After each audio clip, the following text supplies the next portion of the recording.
Këshilla të shkurtra vllazërore për ata të cilët kanë shpirt dhe zemër.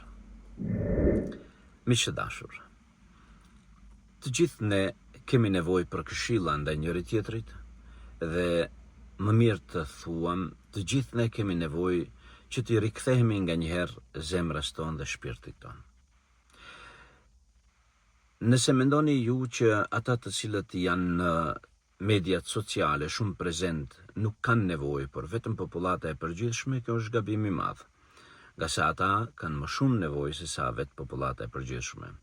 Andaj, me këta këshilla po i drejtojmë vetvetes time, miqve dhe kolegëve të mi në rrjetet sociale, po pse jo, edhe juve të gjithëve të cilët na ndiqni.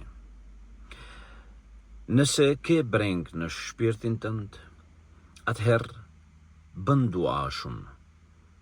Fali 2 rekat namaz kur njerëzit flenë dhe pasi që të japësh selam në të djathtë dhe të majt, ngriti duart dhe lute Zotin shumë, derisa të fillosh të ndjesh një ëmbëlsi prej duas tënde, nga se edhe sheqeri në gotën e çajit nuk shkrihet për një përzime.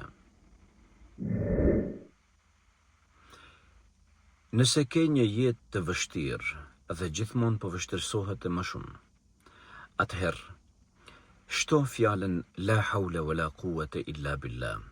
Nuk ka fuqi dhe nuk ka ngadhnim dhe nuk ka superfuqi më të madhe se sa të Zotit. Dhe beso se në të fshihet një margaritar i cili quhet margaritari i xhennetit.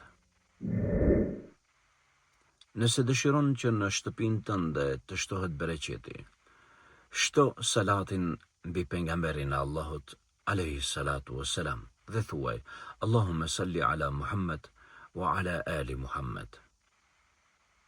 Dhe dije mirë që lutja yte për pejgamberin e Allahut e kënaq Allahun që të kënaqësh ty. Nëse dëshiron që Allahu të mbrojë nga sprovat e ndryshme që mund të vinë në jetë, nga se ti dhe unë nuk i bajmë dot, atëherë jep sadaka, gëzoje një të varfur, po qoftë edhe pak, nga se sadakaja e ndryshon caktimin e Allahut, thot pejgamberi i Allahut. Nëse dëshiron që ty të ta kaploj dashuria e Allahut dhe të ta ngrohë zemrën me dashurinë e tij, atëherë duaj prindë tu dhe sjellu mirë ndaj tyre, se mirëqenia dhe mirësjellja ndaj prindërve është gëzim i Allahut, e një nga hadithet e pejgamberit thot, nuk ka gjë që Allahun e gëzon më shumti se sa mirësjellja ndaj nënës. E nëse dëshiron kënaqësinë e Zotit mbi ty, që Allahu të jetë i kënaqur dhe të jetë razi me ty, atëherë mos ndërprej fjalën e tëubës dhe pendimit. Vazhdo të pendohesh, duke thonë astaghfirullah wa atubu ilej. Kërkoj falje prej Zotit dhe pendohem tek ai. E mbaj mend ngjitja kësaj namazin, se Zoti i don ata të cilët i përkulen dhe i shkojnë në sejdë.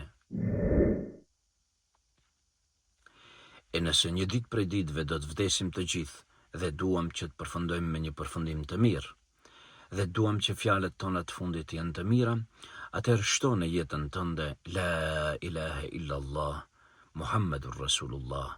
Nuk ka tjetër që meriton lutjen dhe ibadetin përveç Allahut Dhul Xhelal, dhe se i dërguari i tij është Muhammed Mustafa.